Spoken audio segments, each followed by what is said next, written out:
आज की वीडियो में हम बात करेंगे कि पुलिस रिमांड क्या होता है और लोगों की यह सोच होती है कि रिमांड में पुलिस अभियुक्त से मारपीट करती है।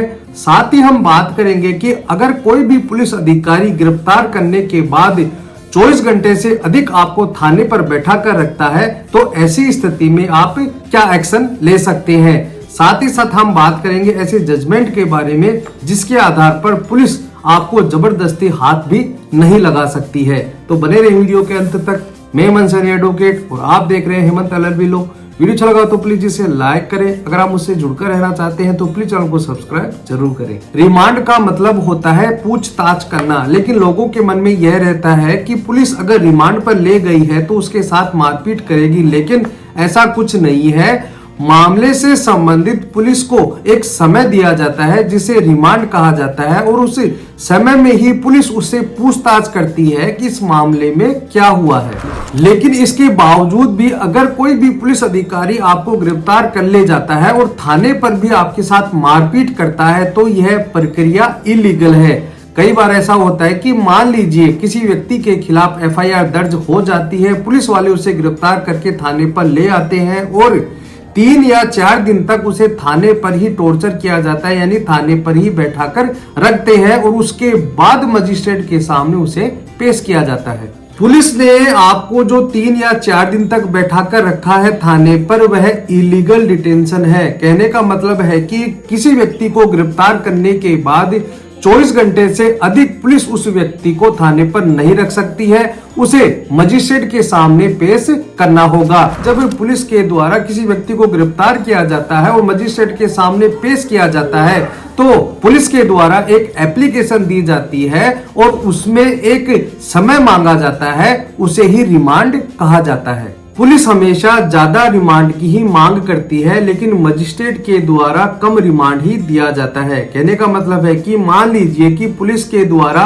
10 दिन का रिमांड मांगा जाता है, मजिस्ट्रेट के द्वारा सारी फाइल को देखा जाता है, सारी फाइल को स्टडी किया जाता है, उसके बाद ही मजिस्ट्रेट के द्वारा पुलिस को यह कहा जाता है कि आपको हफ्ते भर का समय दिया जाता है, आप हफ्ते भर तक उस व्यक्ति को पूछताछ कर सकते हैं। मतलब कि उस व्यक्ति से पूछताछ करते हैं और उसके बाद आपको दोबारा से कोर्ट में हाजिर होना है।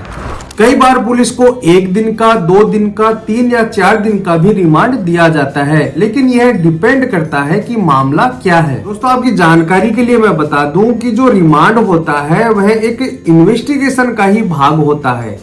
मान लीजिए कि किसी मामले में कोई डॉक्यूमेंट चीटिंग होती है, कोई ऐसी FIR दर्ज होती है जिसके आधार पर उसमें कई व्यक्ति इन्वॉल्व हैं।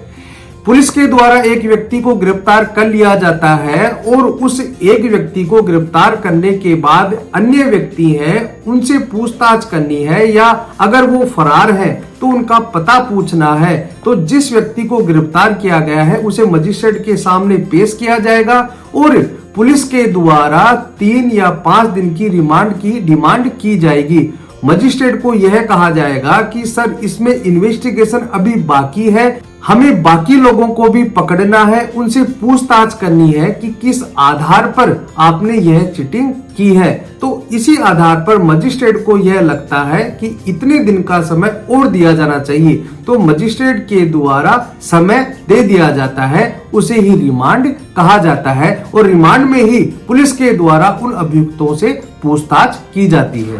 अब हम बात करते हैं कि पुलिस अगर आपके साथ मारपीट करती है, आपके साथ जानवरों जैसा व्यवहार करती है, अमानवीय व्यवहार करती है और जेल में आपको खाने के लिए नहीं दिया जाता है या थाने पर खाने के लिए नहीं दिया जाता है और समय पर सोने भी नहीं दिया जाता है और हाथ व लातों से उठा दिया जाता है, अगर कोई भी पुलिस वाला ऐसा व्यवहार करता है, अगर आपके साथ भी ऐसा कुछ हो रहा है तो एक जजमेंट है DK Vasu versus state of West Bengal. इसमें यह बताया गया है कि पुलिस आपको गिरफ्तार तो कर सकती है लेकिन आपके साथ अमानवीय व्यवहार नहीं कर सकती है, क्योंकि भारतीय संविधान के आर्टिकल 21 में हमें फंडामेंटल राइट दिए गए हैं जिसके आधार पर उन फंडामेंटल राइट का कोई भी पुलिस वाला वायलेशन नहीं कर सकता है। अगर पुलिस के द्वारा मारपीट किया जाता है और मारपीट करके आपसे कोई बात लिखवाई जा रही है या आपके स्टेटमेंट लिए जा रहे हैं तो आप अपने बचाव में वह कर सकते हैं या बात कबूल कर सकते हैं या लिख सकते हैं, लेकिन मैं आपकी जानकारी के लिए बता दूं कि जो दबाव लगाकर आपसे जो बातें लिखवाई गई है वह कोर्ट में एडमिसिबल नहीं है, मतलब कि वह स्टेटमेंट और बयान कोर्ट में मान्य नहीं है। इसलिए आपको बिल्कुल भी घबराना नहीं है। आपको यह नहीं सोचना है कि पुलिस इसका गलत इस्तेमाल कर सकती है या हमारी बेल खारिज हो सकती है, ऐसा कुछ भी नहीं है। आप वकील साहब से सारी बात बता सकते हैं कि मेरे से पुलिस वालों ने जबरदस्ती ये स्टेटमेंट लिए है, वकील साहब आपकी बेल जरूर लेंगे। अब आप ध्यान से सुनना, मैं आपको जो भी बात बताने जा रहा हूं, जब भी किसी पुलिस अधिकारी के द्वारा आपको 3 या 4 दिन तक थाने पर रखा जाता है, आपसे मारपीट की जाती है, आपको टॉर्चर किया जाता है और उसके बाद मजिस्ट्रेट के सामने पेश किया जाता है, तो मजिस्ट्रेट के सामने पेश करने से पहले आपको पुलिस के द्वारा डराया धमकाया जाएगा कि अगर मजिस्ट्रेट के सामने आपके द्वारा कुछ भी कहा जाएगा, मतलब कि आप मजिस्ट्रेट सामने अगर कुछ भी बोलते हैं तो मजिस्ट्रेट आपको जेल में भेज देगा। लेकिन ऐसा नहीं है।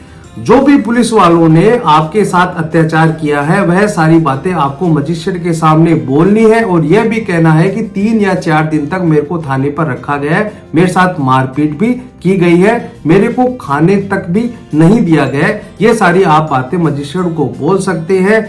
इससे क्या होगा कि पुलिस पर विभागीय कार्रवाई भी हो सकती है, यहाँ तक कि वह सस्पेंड भी हो सकता है। तो कहने का मतलब है कि रिमांड में पुलिस के द्वारा केवल पूछताछ ही की जाती है, केवल थोड़ा बल का प्रयोग किया जाता है, लेकिन अमानवीय व्यवहार नहीं किया जा सकता है।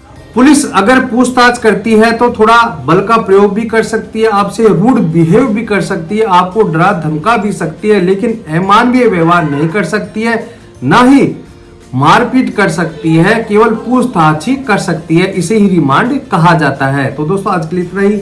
वीडियो अच्छा लगा हो तो प्लीज इसे लाइक करें। अगर आप मुझसे जुड़कर रहना चाहते हैं तो प्लीज चैनल को सब्सक्राइब जरूर करें। अगर आप चाहते हैं कि और लोगों को भी इन बातों का पता चले तो ज्यादा से ज्यादा लोगों को यह वीडियो शेयर जरूर करें। अगर आपके मन में कोई भी बात हो तो मुझे कमेंट बॉक्स में जाकर पूछ सकते हैं। धन्यवाद।